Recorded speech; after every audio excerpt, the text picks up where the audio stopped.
เชื่อว่าหลายคนคงอยากมีอายุยืนยาวถึง100ปีพันธุกรรมอาจเป็นสาเหตุหนึ่งที่ทำให้เรามีอายุยืนยาวได้แต่สาเหตุสำคัญหลักที่ทำให้เรามีอายุยืนยาวแท้จริงแล้วคือการดำเนินชีวิตที่ถูกต้องและเหมาะสมหากยังไม่รู้ว่าควรเริ่มต้นดูแลตัวเองอย่างไร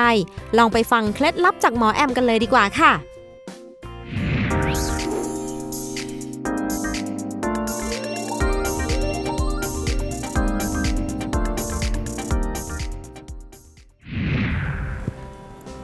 สวัสดีครับพบกับรายการสุขใจใกล้หมอนะครับในอาทิตย์นี้กับช่วงใกล้หมอชะลอวัยกับหมอแอมนะครับวันนี้มาคุยกันสบายๆนะครับในเรื่องธรรมชาติมากขึ้นเนาะนะครับเราพูดมาหลายตอนเกี่ยวกับสุขภาพจิตนะเราจะมีการสลับกันในหลายๆอาทิตย์นะครับเหมือนที่หมอสื่อกันไปว่าการจะมีชีวิตที่ยืนยาวและมีคุณภาพได้เนี่ยไม่ใช่เรื่องที่ทำง่ายแต่ก็ไม่ใช่เรื่องที่ทำไม่ได้เราจะเห็นมีหลายคนอายุยืนยาว70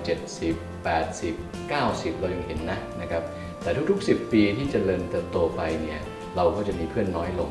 เพราะหลายๆคนเนี่ยก็พลาดหลุดไประหว่างทางหมอเคยบอกไปแล้วในตอนที่ผ่านมานะครับว่าสุขภาพกายเนี่ยเผื่อใครไม่ได้ติดตามขอสรุปค้างจากตอนนี้แล้วนิดหน่อยนะครับว่าสุขภาพมนุษย์เราเนี่ยหมอนะครับไปร่ำเรียนวิชาความรู้เกี่ยวกับวิทยาศาสตร์เยอะมากนะครับจนเมื่อก่อนนี้เนี่ยสมัยจบใหม่ๆเนี่ยไปเรียนมาหมดไปอยู่อังกฤษไปอยู่อิตาลีไปอยู่อเมริกาไปอยู่อัมสเตอร์ดัมไปอยู่เนเธอร์แลนด์ไปอยู่หลายที่เนี่ยเรียกได้ว่าที่ไหนมีเปิดสอนเนี่ยก็ไปหมดนะไปเรียนจนอยากจะรู้ว่าทำยังไงให้คนเราเนี่ยแก่ช้าตายช้าที่สุดและมีคุณภาพที่สุดจบมาใหม่ๆเนี่ยมีความเชื่อเหลือเกินว่าสิ่งที่เราเรียนมาเนี่ยสุดยอดแล้วโปรเฟสเซอร์คนหนึ่งเคยบอกหมอไว้ว่าถ้าเมื่อไหร่ผลเลือดหนาๆเนี่ยที่เราตรวจกันมาหลายๆตอนเนี่ยดีตั้งแต่หน้าแรกยันหน้าสุดท้ายเนี่ยมนุษย์คนนี้ควรจะอยู่อายุได้100หมอก็เชื่ออย่างนั้นพอเชื่ออย่างนั้นก็ตั้งใจทำมาตลอดผ่านไปหลายปีเนี่ยจากคนไข้ที่ไม่เคยผลเลือดดีทุกตัวเลยก็มีคนที่เริ่มมีคนดีบ้างและผ่านทุกข้อจนวันหนึ่งเนี่ยมีคนไข้ทำผลงานได้ดีตั้งแต่หน้าแรกยันหน้าสุดท้ายเนี่ยผ่านหมดแต่แล้วก็เสียชีวิตไปนะครับเป็นวันที่หมอเริ่มฉุกคิดว่าสิ่งที่เราเรียนมาในตำราทั้งหมดเนี่ยมันจะใช่ 100% หรือ100 ปีจริงๆเหรอไม่ตรงตามที่โปรเฟสเซอร์บอกแล้วนะครับก็คือศาสตราจารย์ที่สอนบอกหมอก็เริ่มทำการศึกษามากขึ้นว่าสิ่งที่เราพูดกันมาหลายตอนเนี่ยช่วงแรกๆเนี่ยเราจะพูดกันสิ่งที่เรียกว่าสุขภาพกายนะครับหมอบอกไปแล้วหลังจากผ่านไปหลายปีเนี่ยเป็นช่วงเวลาที่หมอไปบวชเรียนมาด้วยนะครับหมอถึงมาศึกษาเยอะขึ้นเมื่อก่อนไม่ใช่เป็นคนเชื่อเรื่องพวกนี้นะครับเด็กรุ่นใหม่เดี๋ยวนี้เนี่ยหลายๆคนไม่ค่อยสนใจเรื่องศาสนาไม่สนใจเรื่องความดีความชอบคุณธรรมจรรยาหรืออะไรก็หลายๆอย่างเนี่ยต้องจำไว้ว่าสิ่งเหล่านี้เนี่ยมีความสำคัญและจำเป็นไม่งั้นไม่ได้อยู่คู่เมืองไทยมาหลายร้อยปีหลายพันปีสิ่งที่หมอเปลี่ยนไปคือเมื่อหมอรักษาสุขภาพกาย 100% ที่หมอเชื่อมั่นว่านี่คือที่สุดแล้วเนี่ยหมอก็ลดความสำคัญของเขาลงไปจาก 100% เหลือ 90 เหลือ 80 เหลือ 70 ไม่ใช่ไม่สำคัญแต่มันมีบางอย่างซ่อนอยู่มากกว่านั้นนะครับจนสุดท้ายในปัจจุบันนี้เนี่ยขอเสนอทฤษฎีหน่อยนี้ออกนอกเรื่องวันนี้ในหัวข้อที่เราจะคุยกันว่าทฤษฎีของการมีสุขภาพที่ดีนี้เนี่ยหมอแบ่งชีวิตมนุษย์ทุกคนเนี่ยเป็น 100% ทุกคนควรจะอยู่ได้100 ปีจากธรรมชาติที่ได้มานะครับ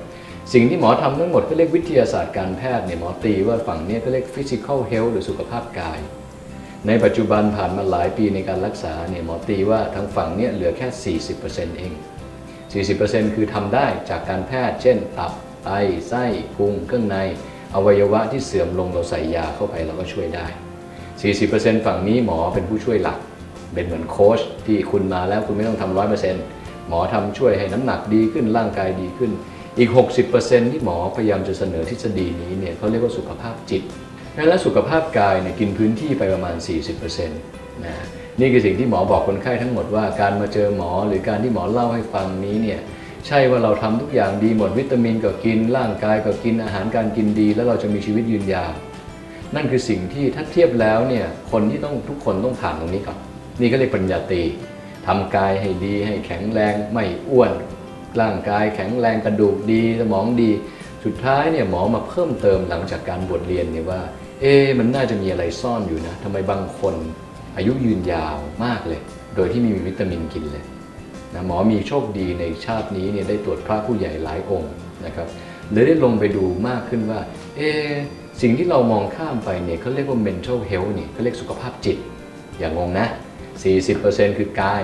60% นี่คือจิตแสดงว่าจิตนี่กว้างไกลกว่ากายเยอะแล้วฝั่งนี้บอกเลยนะครับผู้ชมทางบ้านทุกคนว่าไม่มียาช่วยหรอกพูดแบบภาษาพระเนี่ยเขาบอกว่าจิตก็คือการปล่อยวางการไม่เครียดอาจจะยากสักหน่อยสำหรับฆราวาสอย่างเราที่ยังทำงานยังมีลูกมีเมียอยู่ในครอบครัวมีการงานเยอะแยะที่ต้องรับผิดชอบอาจจะปล่อยวางยากเราลงไปดูลึกขึ้นให้เข้าใจง่ายว่า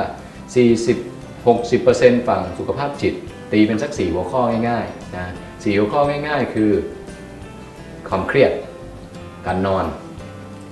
การกินทางปากคือการกินทางจมูกคือการหายใจ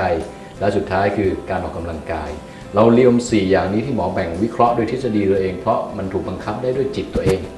ไม่มียาขยันไม่มียาห้ามกินไม่มียาให้นอนหลับแบบดีที่สุดไม่มียาแก้เครียดหรอกในโลกใบนี้นะครับถ้าทำได้ทางฝั่งนี้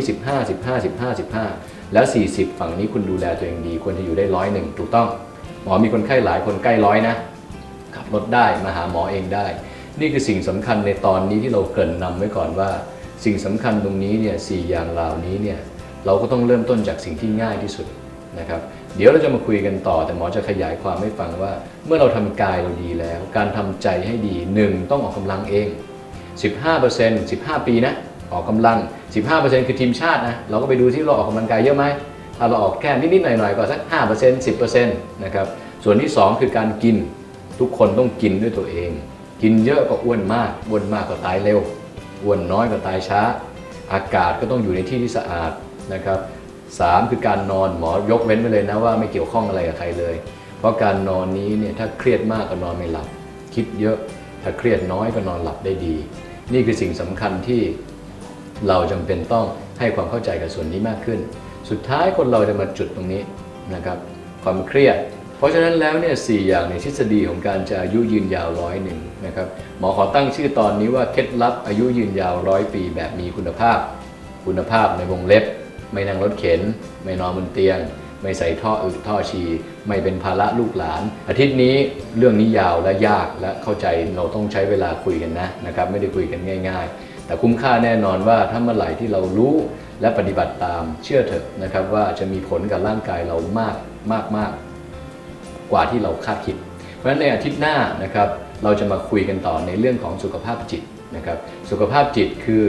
ทุกอย่างที่เราต้องทำด้วยตัวเราเองหมอไม่สามารถทำให้ได้พ่อแม่ก็ทำให้ไม่ได้ลูกก็ทำให้ไม่ได้งั้นลากันไปในอาทิตย์นี้ก่อนแล้วอย่าลืมติดตามอาทิตย์หน้าตอน2ของเคล็ดลับใกล้หมอชะลอวัยอายุยืนยาว100 ปีกับผมนะครับหมอแอมสวัสดีครับ